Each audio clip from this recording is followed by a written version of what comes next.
wonderful Mila Jovovich, ladies and gentlemen, Jeremy Bolt and Paul W.S. Anderson. Give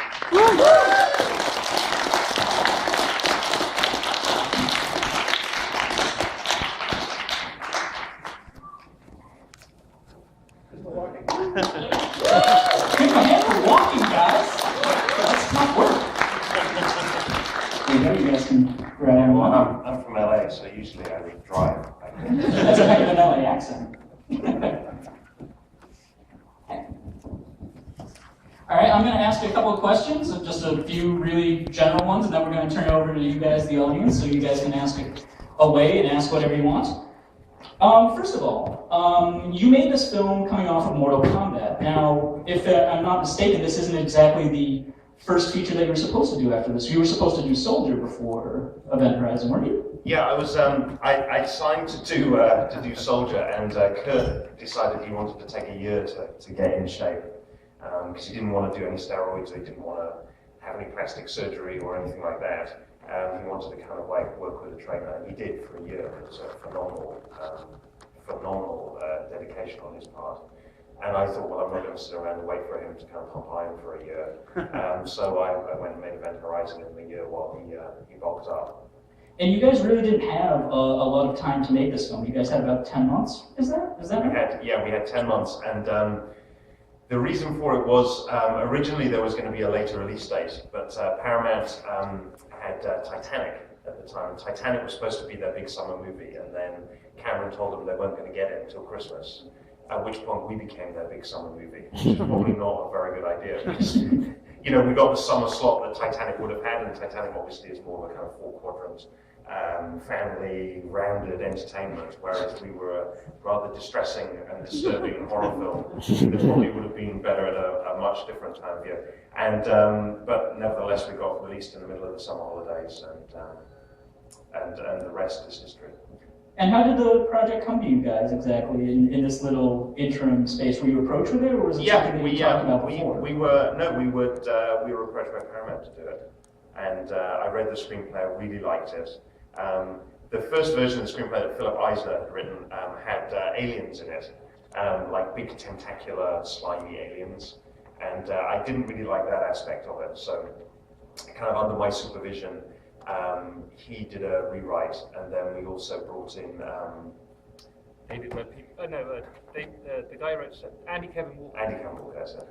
We brought in Andy Walker to do a rewrite and kind of introduce the whole idea of hell and damnation, and Andy Walker did some great stuff. And a finger. Yeah. Came up with this idea that when they first go onto the Event Horizon, there's this object floating towards them, and it's just a finger, and then a tooth. Which I thought was really cool. Yeah. Well, it was Andy had just done 7, so he was on fire. And It was so dark. he was in dark, disturbing mode. And I don't know if any of you have met Andy Walker. He actually looks like the devil. It's quite good fun working with him. And one of the things about the film is for all of you that haven't seen it, this is a very dark, very disturbing film, very violent, but the original cut of the film was actually quite a bit longer. You guys ran into a little bit of trouble with the studio and the MPAA over this one.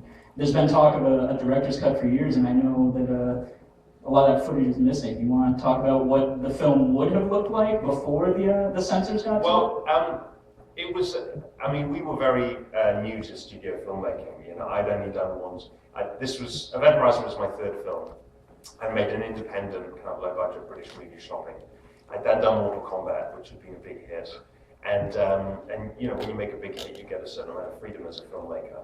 And also, we were shooting in England, and the first 2 weeks of dailies were pretty much people exploring the Event Horizon. So it was guys in spacesuits wandering around with flashlights, and it really looked gorgeous stuff. And I think the studio at that point stopped watching the dailies because the dailies looked amazing, and they had Jim Cameron's Titanic to worry about, and then we shot a lot of the kind of dark, disturbing stuff later in the shoot, and I think they never really saw it.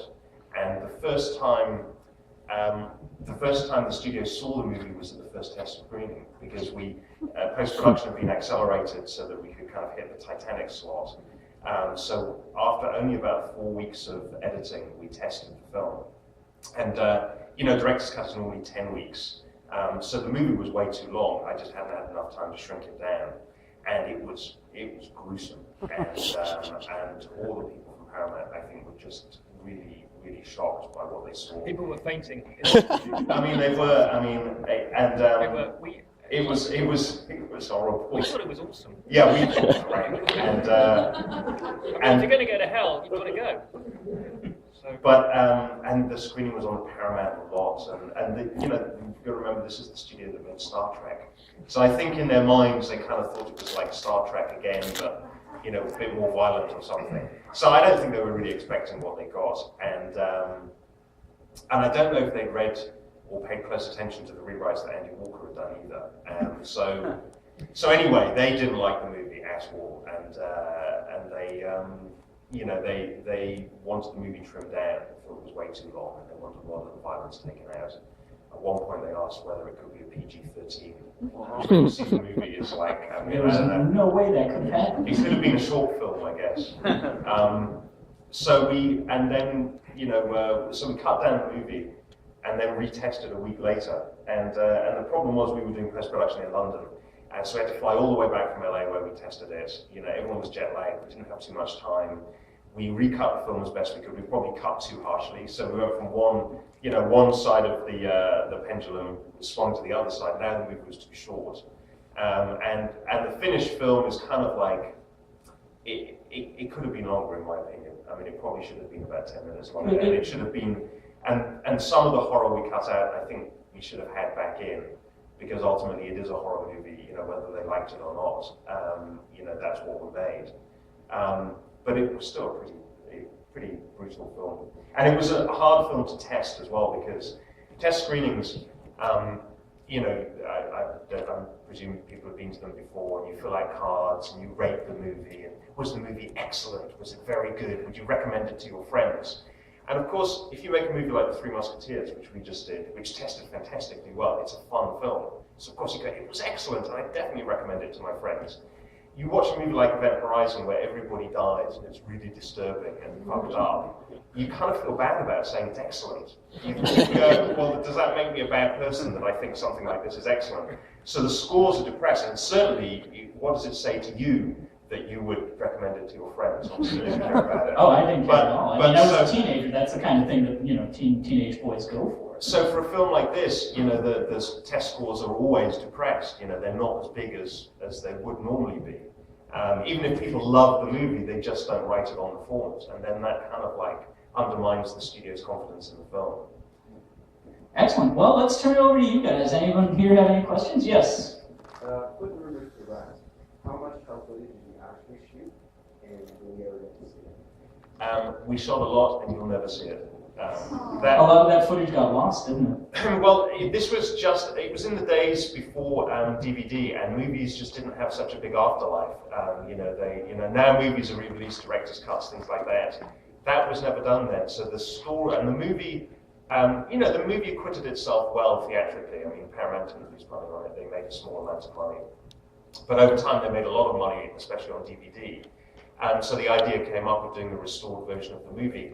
But when they'd originally stored all the negative, it had just been, most of it had been thrown away, or it had been stored badly, or it had been stored for 5 years and then thrown away.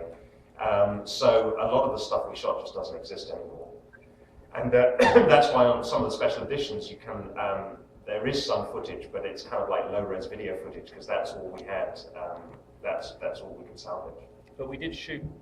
We shot everything you've heard. We shot. Yeah, I mean, what happened is I would shoot with the Manion on the weeks, and I think this is what happened is I would shoot the weekends with what we call like a reduced unit, and I think because it was reduced unit footage, I think the studio never bothered watching it because they thought, oh, it's like inserts of buttons being pressed or something like that. But what it all was actually all of the hell footage. So it was like endless amounts of kind of orgies of blood and intestines and big steaks shoved up people's asses, and with intestines coming out, and there was one of my favourite, like a spike came out the end of somebody's mouth and had intestines on the end of it. I mean, it was really disturbing stuff, and very kind of sadomasochistic and very, very influenced by Hieronymus Bosch and Bruegel as well. And Witchkin. So there was real beauty to it, even though it was very disturbing. And we shot it all real as well. And a lot of the distortions you see is because we be shot into mylar mirrors and things like that, or we overcranked or undercranked the camera. It was all very practical effects. And we used amputees and porn stars, and I mean, we figured if you're going to go to hell, you've really got to do it. You can't tap dance. Excellent. Next was right over here. Yeah, I was just curious. Have you ever considered doing a prequel but how it got to that point? We've talked about it, about doing the original voyage of the Event Horizon, or following up on Richard T. Jones and Jodie Richardson's story as the lone survivors at the end. I'm sorry. Apologies to those who have seen the movie for the first time. It doesn't really spoil what they're about to see. A lot of people die. Don't know who they are. You told them most of what they're not going to see in the movie. So, okay, the next one was right over here in the back. I'm curious what the process was like for you personally establishing the overall mood of the movie. Establishing the overall mood of the movie. What was the process? Well, we started, I mean, it was clear what we were making was a haunted house film. And in any good haunted house film, we looked at Robert Wise's The Haunting a lot, and that was a big influence on us. The design of the haunted house is incredibly important, because in a classic haunted house movie, you don't have monsters, and we weren't going to have aliens and creatures. So what you had to be scared of is you had to be scared of the house, and the house had to have a character all of its own. My idea was to, and I always saw it as being a very Gothic movie. So what we did early on in pre-production is we scanned Notre Dame Cathedral. We built a 3D model of Notre Dame in Paris, and then we built a spaceship out of Notre Dame, basically using the towers of Notre Dame as the engine thruster pods, and then all of the antenna arrays are kind of clustered in exactly the same way as the gargoyles of Notre Dame. And there's a lot of kind of like flying buttresses. And then in the medical bay, in the interiors, for example, it's very kind of medieval flared pillars. They kind of flare out at the bottom and the top, which is traditionally done in stonework, because it was like when you wanted to support a heavy ceiling. So we had a lot of very kind of real kind of Gothic architectural elements in the film, and that was the beginning of it. And the actors would often say that they didn't like coming to work. I mean, nothing to do with us, because obviously we're delightful people to work with. But they kind of felt unsettled walking onto the sets. So they did say, even the sets had a very kind of unsettling feel to them. The other thing we did was we screened Jacob's Ladder. We screened Jacob's Ladder for the cast and crew about 2 weeks before filming, because that was the atmosphere of dread, and escalating dread in that film was something that Paul wanted to convey. And so that helped create this mood. Also I should say, Paul was there was a lot of edge, a lot of feisty darkness. We were a lot younger then. Yeah, like Jeremy said, it was before families and mortgages. So, at one point, Jeremy cancelled the test screening of the movie because one of the speakers in the theatre blew out. And the studio was they were on their way to the theatre, and Jeremy just told them to turn around and we weren't going to test it like that. So, that's the head of Paramount. I just told them to go back, which is kind of unheard of for a young producer to even dare to tell this. And I had the head of the studio shouting at me, who the hell do you think you are? You'll never work in this town again, kind of stuff. But when you're 28 or whatever age we were, that's just you kind of do stuff like that. There's a sort of recklessness.